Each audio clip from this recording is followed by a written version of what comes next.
죄는 불법입니다. 죄는 율법을 범하는 것입니다. 21세기 교회에 가장 필요한 가르침이 뭡니까? 바로 죄에 대한 분명하고 온전한 가르침입니다. 우리 신앙생활이 뭘과 같습니까? 빌딩을 짓는 것과 같습니다. 고층 빌딩 짓는 것과 같은 것이 저와 여러분의 믿음 생활인데 가장 중요한 게 뭐죠? 바로 기초입니다. 기초가 만일에 잘못돼 버리면 어떻게 됩니까? 엄청난 빌딩을 지었다가 지진이 와버리면 그냥 와르르 그냥 순식간에 무너져 버립니다.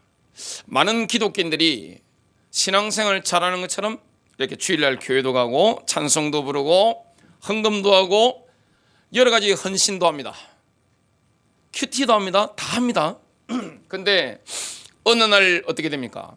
신앙 자체가 와르르 그냥 박살나 버립니다. 왜 그렇습니까?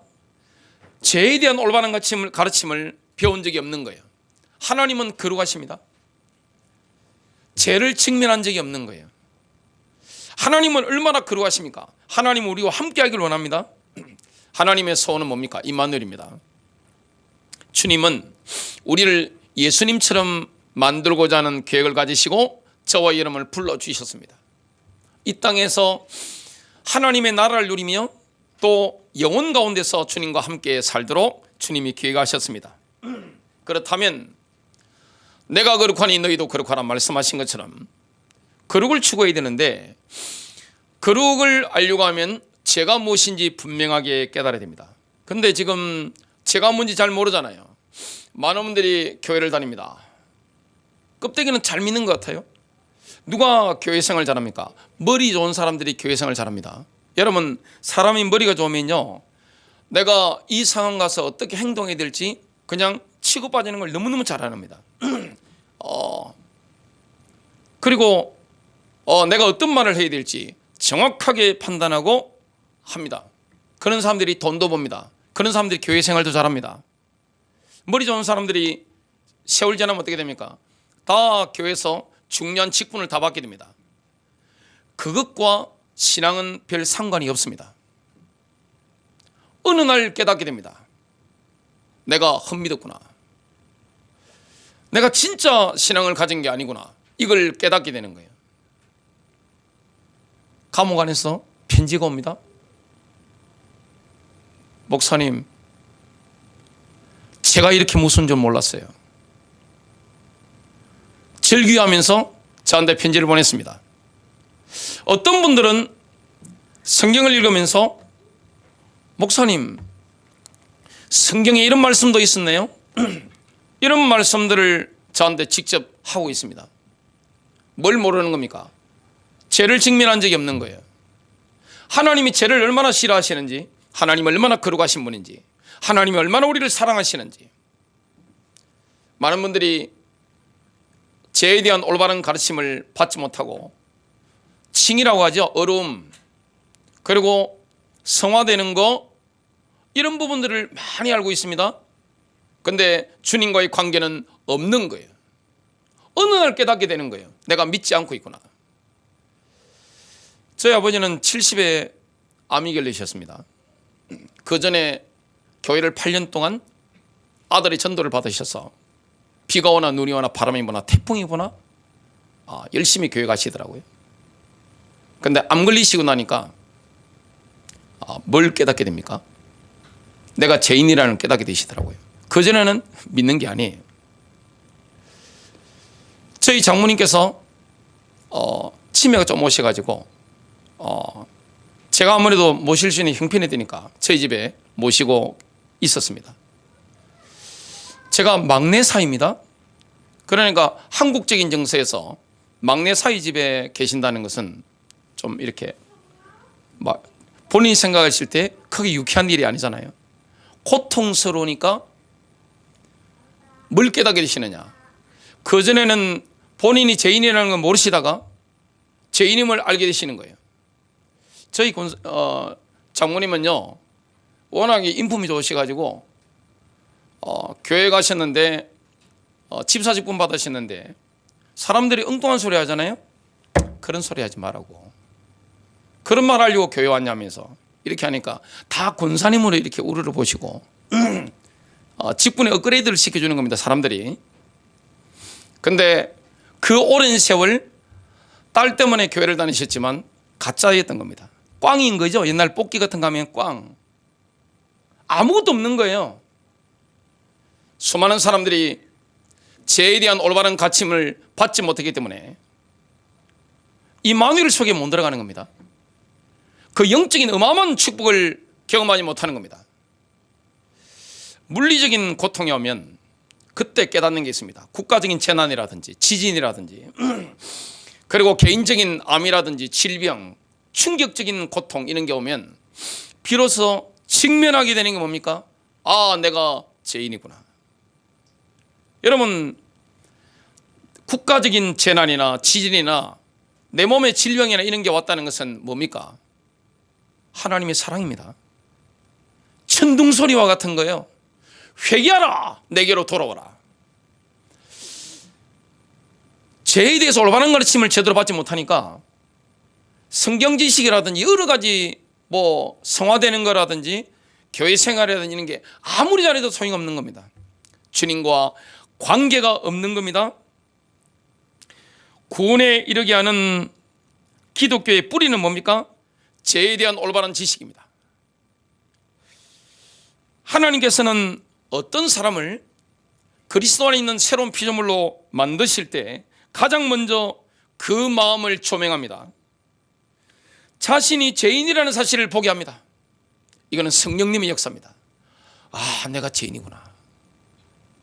국가적인 재난이 오면요 깨달아집니다. 암이라도 올리면 깨달아지는 거예요. 아, 내가 죄인이구나. 그 전에 교회 다니는데 가짜인 거예요. 믿는 게 아닌 거예요. 목사가 되고 전도사가 되고 장로가 되고 집사가 돼도 믿는 게 아닌 거예요. 안 믿는 거예요. 근데 충격적인 걸 경험해버리면 성령께서 우리의 마음을 조명하셔서 내가 죄인임을 알게 하시는 거예요. 태초에 물리적인 창조가 빛으로 시작됐습니다. 영적인 창조도 빛으로 시작됩니다. 하나님께서는 성령의 사역을 통해 그리스도의 얼굴에 있는 하나님의 영광을 아는 빛을 우리 마음에 비추심으로 영적인 생명을 시작되게 만드십니다. 정말 놀라운 거죠. 내 영혼의 질병을 알지 못하면 어떻게 됩니까? 늘 교회 다니면서 복받는다, 축복받는다 이 소리로 만족합니다. 본인이 잘 믿는 줄 알아요. 그런데 거룩하신 주님과는 아무 상관이 없어요. 진짜 예수 믿으면 어떻습니까? 하나님은 우리를 자유롭게 하십니다. 진리 안에서 행복하게 하시는 거예요. 진리 안에서 기뻐하게 하시고 충만하게 하시는 거예요. 첫 번째입니다. 죄는 요한일서 3장 4절에서 정의한 대로 하나님의 법을 어기는 것입니다. 죄는 불법이죠. 죄는 토라를 어기는 겁니다. 즉 하나님의 생각과 법에 완벽하게 일치하지 않는 상상, 생각, 말, 행동 전부 다 죄입니다. 우리는 해서는 안 될 일을 행함으로 죄를 짓습니다. 그리고 하나님이 하라고 하신 것을 안 함으로 인해서 죄를 짓습니다. 무지에서 비롯된 죄도 죄입니다. 거기도 속죄가 필요한 겁니다. 내가 몰라서 그랬어요. 이유가 되지 않습니다. 성경은 죄라고 불리는 도덕적 질병의 근원과 원천을 명확하게 밝히고 있습니다. 인간의 죄악됨은요 밖으로부터 기인된 게 아닙니다. 그 속에서 비롯됐습니다. 죄는 우리의 첫 조상이 누굽니까? 아담이죠. 아담과 하와로부터 물려받은 유전병과 같습니다. 죄의 유전병을 가지고 태어났습니다. 본능적으로 인간은 죄를 짓게 되어 있습니다.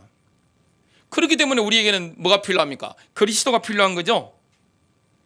우리 모두는 죄의 유전병을 가지고 태어났습니다. 태어날 때부터 죄의 유전병, 이것이 우리 안에 있는 것이죠.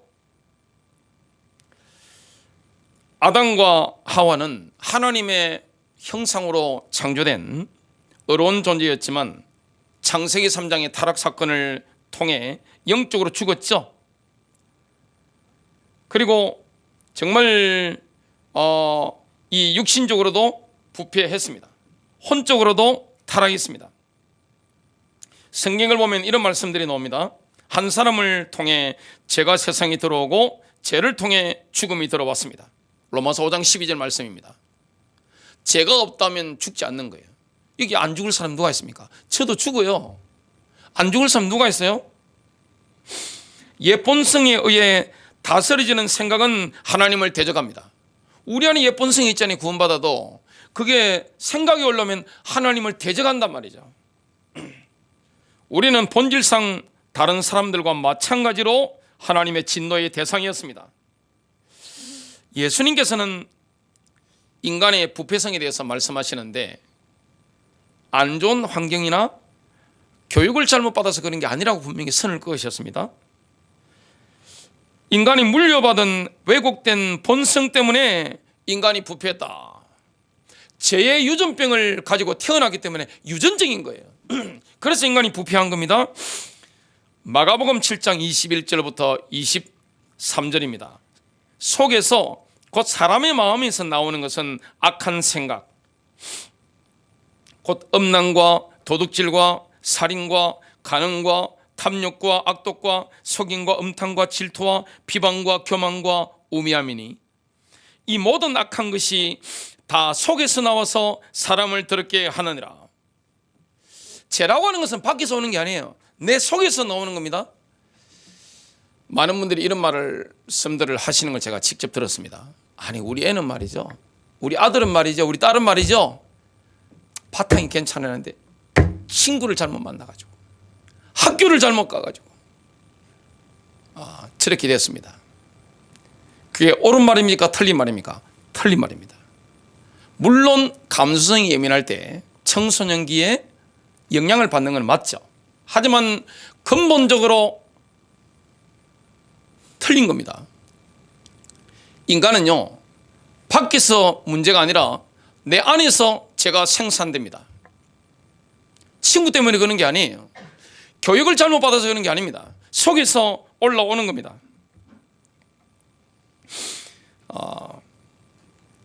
심리학 공부를 하다 보면 많은 사람들이 그런 이야기를 합니다.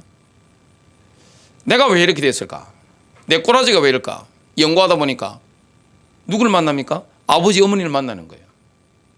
좀 더 생각해 보니까 그 아버지 어머니는 할아버지 할머니가 나타나고 외할아버지 외할머니가 나타나고 그렇죠? 부모 원망하는 사람들이 얼마나 많습니까? 심리학 공부하다가 부모 원망하는 사람 꽉 찼어요. 그게 틀린 겁니다. 그럼 아담까지 올라가야죠. 인간은 죄의 유전병을 가지고 태어난 거예요. 부모님이 우리에게 물려준 게 뭡니까? 몸의 체형도 물려주신 거잖아요. 여러 가지 많은 것들을 우리에게 물려줬습니다. 근데 부모님의 재성이라는 게 어디까지 파고들었습니까? 내 성향 이런 데까지 이렇게 유전적으로 막 파고든 거죠. 그래서 부모를 원망한다는 자체가 얼마나 험한 것이고 어리석은 겁니까?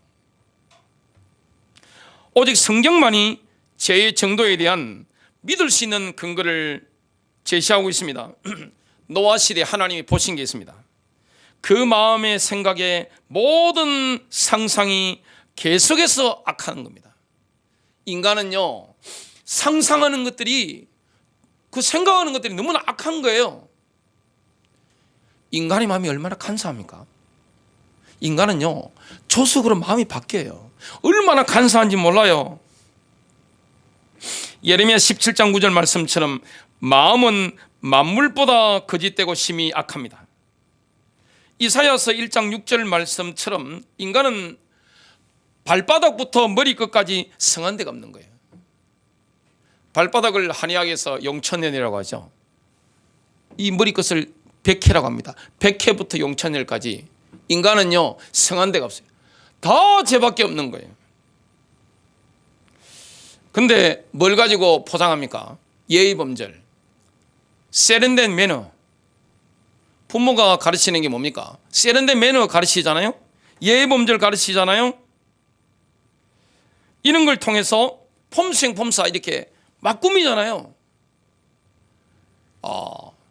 나를 이렇게 폼생폼사를 막 꾸밉니다. 그러면서 내 죄를 가립니다마는 근본적으로 가릴 수가 없는 거예요. 속에서 부패한 것들이 있는 겁니다. 썩은 것들이 있는 거예요. 누룩이 있는 겁니다. 정말 죄라고 하는 것은 우리의 성향과 정말 체질에까지 완전히 전이되어 있는 겁니다. 또한 인간은 어떤 존재입니까? 여러 가지 예술이라든지 과학이라든지 문학에서 탁월함을 보이죠. 인간이 예술품만 보세요. 스페인 같은 데 가서 보면 얼마나 그 미술관 같은 데 어마어마합니까? 미국 같은 데 가서 보면 그냥 어마어마하죠. 그런 위대한 걸 만듭니다. 인간이 그 정도로 이중적입니다. 지킬 박사와 하이드 씨에 나오는 것처럼 낮과 밤이 다른 거예요. 인간 속에는 뭐가 있습니까? 자기가 제어하기 힘들 만큼의 재성이 막 있는 겁니다. 참 인간이라는 존재는 바로 이런 거죠. 예수님의 피 흘리심을 통하여 구속함을 받은 사람도 여전히 그 속에 뭘 가지고 있습니까? 완고함을 가지고 있습니다. 저에 대해서 가장 많이 참아준 분들이 누굴까요? 앞에 계신 우리 제 아내겠죠. 그죠? 그리고 우리 자녀들이겠죠. 우리 자녀 3명 가운데서는 우리 큰아들이 저를 가장 오래 만났으니까 저를 가장 많이 참아줬겠죠. 어릴 때는 누가 저를 참아줬습니까? 저희 아버지 어머니, 선생님들, 할아버지 할머니 이런 분들이 저를 많이 참아주신 거죠. 인간이라는 존재는 그 속에 얼마나 완고함을 가지고 있습니까? 인간이 얼마나 이중적입니까? 인간의 민낯을 접할 때 우리는 얼마나 뜨악하게 됩니까? 참 성경이 이걸 우리에게 정확하게 말씀하고 있습니다. 성도가 살아가는 삶은 실패의 삶은 아닙니다. 승리의 삶인데, 하지만 우리 속에 예본성이 올라올 때마다 우리는 이래도 못하고 저래도 못하고 진퇴양난에 처할 때가 있습니다. 우리가 십자가 붙잡아야 승리하는 거죠. 두 번째입니다. 인간은 죄책과 죄의 악독함과 무리함이 하나님의 목전에 얼마나 역겹고 구역질이 나는지를 모릅니다. 알 수가 없어요. 인간의 그 죄라는 것이 얼마나 하나님 보시기에 역겨운지, 얼마나 하나님 보시기에 구역질 나는지 우리는 상상할 수가 없어요. 하나님은 우리를 사랑하셔서 자꾸만 우리와 함께하고 싶으신데, 우리를 거룩하게 하시고 그리스도의 신부로 준비되게 하시고 영원토록 우리와 함께하고 싶으신데, 여러분 결혼 대상자를 아무나 만납니까? 남자가 여자를 선택하고 여자가 남자를 선택하는데 아무나 하겠어요? 우리 전능하신 주님이 예수 그리스도께서 신부를 선택하는데 아무나 선택하겠습니까? 제일 중요한 게 뭐죠? 거룩입니다. 정결함이에요. 그러면 주님은 우리의 거룩에 관심이 많으신데 우리는 내가 죄인인 줄도 모르는 거예요. 우리가 짓는 죄가 얼마나 하나님 앞에 구역질 나는지 더러운지 상상도 못하는 겁니다. 내가 누군지 알 수가 없는 겁니다. 인간은 자기 자신을 객관화시켜 보는데 둔재죠. 남의 잘못에 대해서는 얼마나 예리합니까? 완전히 맨도날 같아요. 남의 흠을 잡아내는 데는 그냥 막 이 얼마나 예리한지 몰라요. 어떻게 그렇게 미세하게 남의 잘못을 그렇게 잘 찾아냅니까? 이야기하는 거 들어보면요, 탐복합니다. 어떻게 그걸 알았을까? 학교 다닐 때 전혀 공부를 못했는데도 아니 보면 전혀 두서없이 말하고, 이거 뭐 앞뒤도 안 맞는 말을, 기승전결도 없는 말을 하는데 남의 잘못을 찾아내는데 보면 너무나 천재적입니다. 인간이 그런 존재예요. 하나님 보실 때 얼마나 내가 역겨운 존재인지, 내가 얼마나 죄인인지 인간은 상상도 못하는 거예요. 실감할 길이 없습니다. 하나님께서는 그의 천사들도 우둔하다 책망하십니다. 하나님 그런 분이에요. 천사가 얼마나 깨끗합니까? 하늘들도 하나님께서 보시기에는 깨끗하지 못할 정도입니다. 하늘이 얼마나 깨끗한데 하나님 보실 때는, 거룩하신 그분이 볼 때는 깨끗하지 않은 거예요. 욥기서 15장 15절 하반절 공동번역 성서입니다. 하늘마저도 당신 보시기에 깨끗하지 못한데 하물며 구역질 나도록 썩고 악을 물마시듯 하는 사람이랴. 하나님은 우리의 행실만 보는 게 아니죠. 우리의 중심과 생각과 동기를 꿰뚫어 보십니다. 하나님은 우리 마음에 있는 진실을 원하십니다. 반면에 우리는 어떻습니까? 우리는 죄 가운데 태어났죠. 죄의 유전병을 가지고 태어났습니다. 그리고 죄와 더불어 삽니다. 이 세상이 얼마나 죄악됩니까? 오염될 수밖에 없는 환경 가운데 우리가 살 수 있는 밖에 없는 거죠. 우리는 죄악의 무시무시함을, 그 역겨움을 상상조차 못합니다. 인간은 깨달을 수 없는 거예요. 언제 깨닫습니까? 충격 오면 깨닫습니다. 영적인 영역에 있는 죄의 무시무시함을, 암이 걸린다든지 충격적인 사건이 일어난다든지 국가적인 재난이 온다든지 이런 위기가 오면 어떻게 됩니까? 물리적인 영역에서 죄가 보이는 겁니다. 딱 하는 거예요. 그때 뭐합니까? 회개하자. 그리스도의 영광의 빛이 내 마음에 비치고 생명을 얻고 내가 비로소 그때부터 주님과 함께 거하게 되는 거죠. 인간이 그렇습니다. 여러분, 악취를 풍기는 짐승은 그 냄새가 사람에게 얼마나 역겨운지 모릅니다. 그처럼 인간도 죄의 악취가 하나님의 목전에서 얼마나 역겨운지 알 길이 없어요.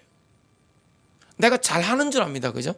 내 수준에서 생각하기 때문에 내가 다른 사람보다 좀 이렇게 폼생폼사도 하고 매너도 있고 예의 범절도 있기 때문에 상대적으로 이렇게 어렵다고 생각합니다. 얼마나 큰 착각입니까?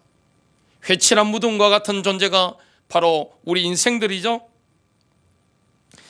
예레미야서 44장 4절 말씀처럼 죄는 하나님께서 싫어하시는 역겨운 일입니다. 하나님 보실 때 너무 역겨운 거죠. 하박국서 1장 13절 주께서는 정결한 눈을 가지셨기에 악을 참아 보지 못하시며 죄악을 볼 수도 없나이다. 로마서 2장 16절 말씀처럼 하나님께서는 사람들의 가장 은밀한 비밀을 심판하십니다. 마가복음 9장 48절 말씀처럼 지옥은 구더기가 죽지 않는 곳이며 불도 꺼지지 않는 곳입니다. 요한계시록 21장 27절 말씀처럼 더러운 것은 그 도시 새 예루살렘에 들어갈 수가 없습니다. 여러분, 인간의 죄악됨에 대한 결정적인 증거가 무엇입니까? 우리의 죄 때문에 예수님이 고난받으셔야 했습니다. 십자가를 지시야만 했습니다. 우리의 죄로 말미암아 예수님이 겟세마네 동산에서 큰 분민으로 강렬하게 기도하시면서 땀을 핏방울처럼 흘리셨죠. 저와 여러분의 죄 때문에 예수님은 골고다에서 나의 하나님, 나의 하나님, 어찌하여 당신은 나를 저버리셨습니까? 이렇게 부르짖어야 했습니다. 우리의 죄의 무게가 너무나 무겁죠. 민수기 23장 23절 말씀처럼 천국에서 우리는 어떤 찬송을 부르게 될까요? 하나님께서 행하신 일이 어찌 그리 크냐, 이런 감탄입니다. 우리가 이토록 죄 가운데 있었는데 하나님이 행하신 일이 어찌 그리 크냐. 야, 주님이 행하신 일이 너무나 크고 놀라운 겁니다. 죄인된 우리를 주님이 거룩하게 구별하시고 영광 가운데 인도하셔서 승리케 하시는 그 은혜, 거룩하신 주님과 우리가 어린 양의 혼인잔치에 같이 함께한다. 얼마나 놀라운 겁니까? 마지막 큰 세 번째입니다. 죄를 직면하면 무시무시하고 끔찍하지만 십자가를 직면하면 하나님을 송축하게 됩니다. 여러분, 죄는 기만성이 있습니다. 죄는 얼마나 우리를 기만합니까? 처음부터 죄가 죄로 드러나는 경우는 거의 없습니다. 우리가 죄인 줄 몰라요. 그래서 우리는 시험에 들지 않기 위해 깨어쓰게 되어야 됩니다. 시험 들 수 있습니다. 까딱 잘못하면 어떻게 되느냐? 시험 들 수 있습니다. 우리는 하나님께서 우리를 붙잡아 주시도록 기도해야 됩니다. 사탄이 하와를 무너뜨릴 때 한번 보세요. 여러분, 사탄은 고수입니다. 만일 사탄이 하와를 유혹할 때 세게 했다. 세게 하면 유혹이 됐을까요?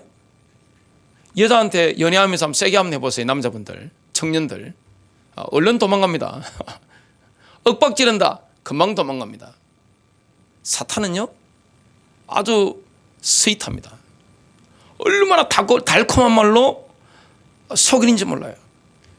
마귀는 우리를 죄 가운데로 유혹할 때 넘어갈 수밖에 없도록 달달한 말을 합니다.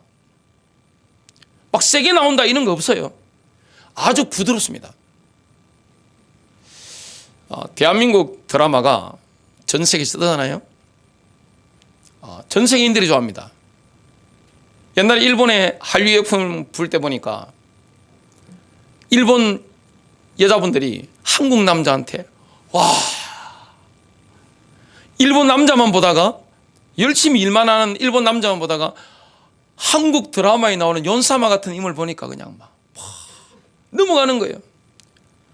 이야, 한국 남자가 저렇게 여자한테 잘해주는구나. 저렇게 달달하게. 야, 저런 사랑 나도 받아보고 싶다 해서 한국 드라마가 굉장히 인기가 많았고 지금도 많죠. 지금도 한국 드라마 저도 연구를 하기 위해서 짤 동영상만 몇 개 넘겨보는데, 야, 정말 한국 남자 주인공들 여자한테 잘하죠. 달달하게 얼마나 잘합니까? 사탄이 그랬습니다. 창세기 3장 6절 여자가 그 나무를 본즉 먹음직도 하고 보암직도 하고 지혜롭게 할 만큼 탐스럽기도 한 나무인지라 여자가 그 열매를 따먹고 자기와 함께 있는 남편에게 도점에 그도 먹은지라. 다윗이 인생의 정점에 있을 때, 다윗은 전쟁 영웅입니다. 정말 이 세상에 태어난 인물 가운데 가장 위대한 클래스의 인물 가운데 한 사람이 다윗인데, 인생의 정점에 있을 때 왕궁위를 이렇게 거닐고 있었습니다. 그러다가 벗고 있는 밧세바를 봤죠. 그 왕궁위를 저녁에 거니는 게 그렇게 위험해 보지 않았죠. 하지만 그 뒤로 밧세바를 범하고 우리아를 죽이는 극악한 범죄로 나아갔습니다. 여러분, 죄는요 기만성이 뛰어납니다.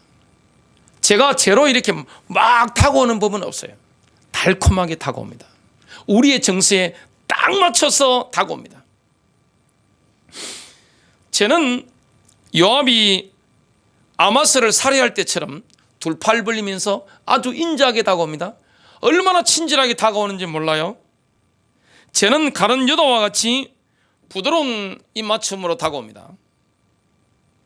그 때문에 우리는 하나님께서 이 죄라든지 여기 속임수로부터 우리를 건져주시기를, 구해주시기를 기도해야 됩니다. 요한일서 2장 17절입니다. 이 세상도 그 정욕도 지나가되 오직 하나님의 뜻을 행하는 자는 영원히 거하느니라. 혹시 여러분들 죄 가운데 계시는 분 계십니까? 뭐라고 말씀하느냐? 이 세상 지나갑니다. 우리가 품고 있는 정욕은 어떻게 됩니까? 지나가는 겁니다. 금방 지나가는 거예요. 죄가 얼마나 강렬합니까? 죄는 너무나 강렬한 거예요. 오직 하나님의 뜻을 행하는 자는 영원히 거하느니라. 여러분, 하나님의 영광스러운 은혜의 복음에 대해서 우리가 얼마나 감사를 드려야 할까요? 로마서 5장 20절에 의하면 제가 더한 곳에 은혜가 더욱 넘쳤습니다. 여러분, 제가 더한 곳에 은혜가 더욱 넘치는 거예요. 지금도 한번 보세요. 죄인들에게 은혜가 얼마나 넘치는지. 예수님을 따랐던 사람들 보면 자기 의에 사로잡혀 있는 바리새인 서기관이 없어요. 예외적으로 바울 같은 사람이 나중에 왔습니다만은 없습니다. 성경 박사였던 이런 인물들이 없어요. 누굽니까? 갈릴리 어부들. 그리고 누가 예수님을 따라다닙니까? 창녀라든지 매국노라고 손가락질 당하던 세리 같은 인물들. 이런 사람들이 하나님 은혜에 감격하면서 예수를 따라다니는 겁니다. 얼마나 놀라운 겁니까? 제가 더한 곳에 은혜가 더욱 넘치는 겁니다. 그래서 사람을 딱지 붙이지 마세요. 저와 여러분이 제일 조심해야 되는 게 뭡니까? 나쁜 놈, 쓰레기 하면 안 돼요. 인간을 왜 쓰레기라고 합니까?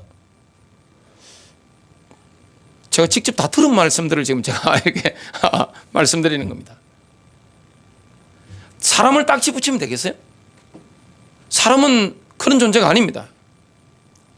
우리가 제 가운데 있는 사람들 놓고 기도해야 되죠. 그럼 우리도 제 가운데 있다가 돌이키게 되는 거죠. 요한일서 2장 1절부터 2절은 우리에게 큰 힘을 줍니다. 하나님께서는 죄를 간과하지 않으시지만 인간에게서 죄를 발견하시더라도 인간을 버리지 않습니다. 우리에게 죄가 있다고 해서 우리를 버립니까? 그렇지 않습니다. 나의 자녀들아, 내가 이것을 너희에게 쓰면 너희로 죄를 범하지 않게 하려 함이라. 만일 누가 죄를 범하여도 아버지 앞에서 우리에게 대언자가 있으니, 하나님 아버지 앞에서 우리의 변호인이 계신 거죠. 변호사가 계시는 겁니다. 끊임없이 변호하시는 거예요. 곧 어려우신 예수 그리스도시라. 그는 우리 죄를 위한 화목제물이니 우리만 위할 뿐 아니요 온 세상의 죄를 위하심이라. 예수님이 십자가에서 우리 대신 저주를 받으심으로 우리가 아브라함의 복을 받게 됐다는 사실을 기억해야 됩니다. 바울은 성령의 약속을 아브라함의 복이라고 부릅니다.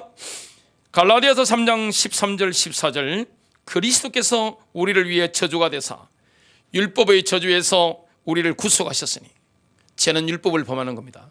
죄는 불법이에요. 우리가 아는 모든 하나님을 떠난 상상, 생각들, 말과 행동들, 그게 다 죄입니다. 얼마나 죄가 많은지 몰라요. 기록된 바 나무에 달리는 모든 자는 저주 받았느니라 하였느니라. 이것은 아브라함의 복이 예수 그리스도를 통해 이방인들 위에 임하게 하고, 또 우리가 믿음을 통해 성령을 약속으로 받게 하려 함이니라. 우리를 율법의 저주로부터 정말 주님이 구속하시기 위해서 그리스도께서는 우리를 위해 저주가 되셨죠. 이 놀라운 은혜를 우리에게 베풀어 주신 겁니다. 여러분, 십자가에서 이루어진 일은 육신의 눈으로 볼 수 없습니다. 하나님의 계시로만 알게 됩니다. 여러분, 죄를 우리가 직면하면 정말 끔찍합니다. 인간이 죄인임을 누가 알아요? 모릅니다. 우리는 내가 얼마나 큰 하나님 앞에 죄를 짓는지 몰라요. 어젯밤에 내가 하나님 마음을 알프게 하고 성령님을 근심하게 만들었다고 해서 너무 가슴이 아파서 밤새 한 분 한번 손 한번 들어보시기 바랍니다. 그런 분 계세요? 내가 얼마나 하나님 마음을 아프시겠을까?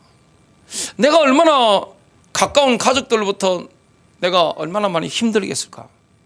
자신을 객관화시켜 보면서 내가 하나님 앞에 죄인임을 깨달아서 밤새도록 내가 가슴이 아파가지고 쥐어 뜯은 분 계십니까? 없잖아요. 그런데 그게 될 때가 있습니다. 언제입니까? 전쟁 났을 때, 눈앞에 지옥이 벌어질 때, 내가 어찌할 수 없는 상황이 왔을 때, 영적인 영역에 있는 제가 물리적인 영역에서 내게 확 비춰온단 말이죠. 정말 우리에게 찾아오는 시련, 어려움, 고통은요, 하나님의 천둥소리입니다. 깨어나라고 하는 거예요. 회개하라고 하는 거예요. 나에게로 돌이키라. 주님은 우리 인생을 섭리하시는 분입니다. 저와 여러분 인생을 이끌어 가시잖아요. 하나님 얼마나 우리 사랑합니까? 대한민국은요, 임진왜란 겪었죠. 일제 36년 동안 우리가 노예 생활을 했잖아요. 그리고 6.25 때 동족 간에 서로 죽였습니다. 얼마나 많은 사건들이 있었습니까? 그리고 가정적인 삶 가운데 얼마나 많은 어려움들이 우리에게 있었습니까? 그 하나님 사랑이에요. 알고 보면 전부 다 하나님의 사랑이에요. 그 모든 것 속에 뭐가 있습니까? 하나님의 섭리가 있습니다. 우리를 영광 가운데로 인도하시는 그 주님이 우리의 그 모든 것들을 섭리하셨다는 걸 깨닫게 되죠. 이걸 정말로 알게 되면 어떻게 됩니까? 상처가 녹아버립니다. 사람에 대한 원망이 없는 거예요. 나를 깨닫게 하려고 저 사람이 나를 그렇게 했구나. 사람이 온유해집니다. 그러면 시험도 없어져 버립니다. 그게 은혜입니다. 모든 게 은혜입니다. 삶의 악인들 있죠? 그게 은혜라는 사실이 우리에게 깨달아지는 겁니다.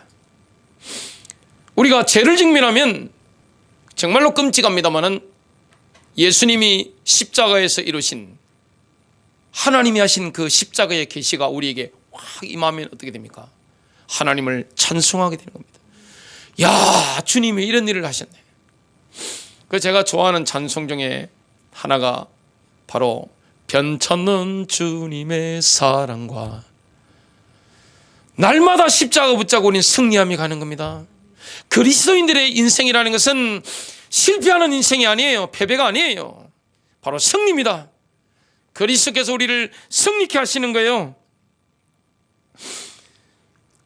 아브라함의 복을 우리가 받아 누리는 겁니다. 그리스도의 십자가로 말미암아 모든 현장에 복이 따라 임하는 거예요. 저는 지금 뭘 믿는지 아세요? 저와 관계된 모든 인간관계에 하나님의 복이 임할 것을 믿습니다. 여러분도 저와 관계되어 계시죠? 여러분에게 복이 따라 붙을 걸 저는 믿어요. 제 자녀들에게도 여호와의 복이 따라 붙을 걸 믿어요. 여러분에게도 적용시키게 됩니다. 내가 정말로 십자가에 하신 그 그리스도의 의미를 내가 알고 있다면 여러분과 관계된 모든 인간관계 있죠? 공간과 처소들 여호와의 복이 따라 붙는 겁니다. 그걸 믿어야 됩니다. 결론 맺습니다. 우리에게는 하나님의 은혜가 임했습니다. 죄를 직면하는 하나님의 은혜. 끔찍하죠? 무시무시합니다. 이런 걸 직면하게 만드신다는 것도 은혜죠. 그리고 예수 십자가, 이 계시가 임한다는 것도 너무나 큰 은혜입니다. 이 영적인 눈이 열려야 깨닫게 되는 것이죠. 정말 승리하는 인생, 행복한 인생을 살기를 원합니까? 죄에 대해서 올바른 메시지를 날마다 받아야 됩니다. 늘 축복만 받으려고 하지 마세요. 늘 복 받아야 되겠다. 내 성공해야 되겠다. 성공이 됩니까? 내가 무조건 복만 사모한다고 복이 옵니까 지금? 내가 지금 하나님과 원수된 상태고 예본성에 충실해가지고 하나님과 이렇게 멀어져 있는데 뭘 버려야 됩니까? 죄를 직면해야 됩니다. 그리고 십자가를 직면해야 됩니다. 승리가 있을 줄로 믿습니다.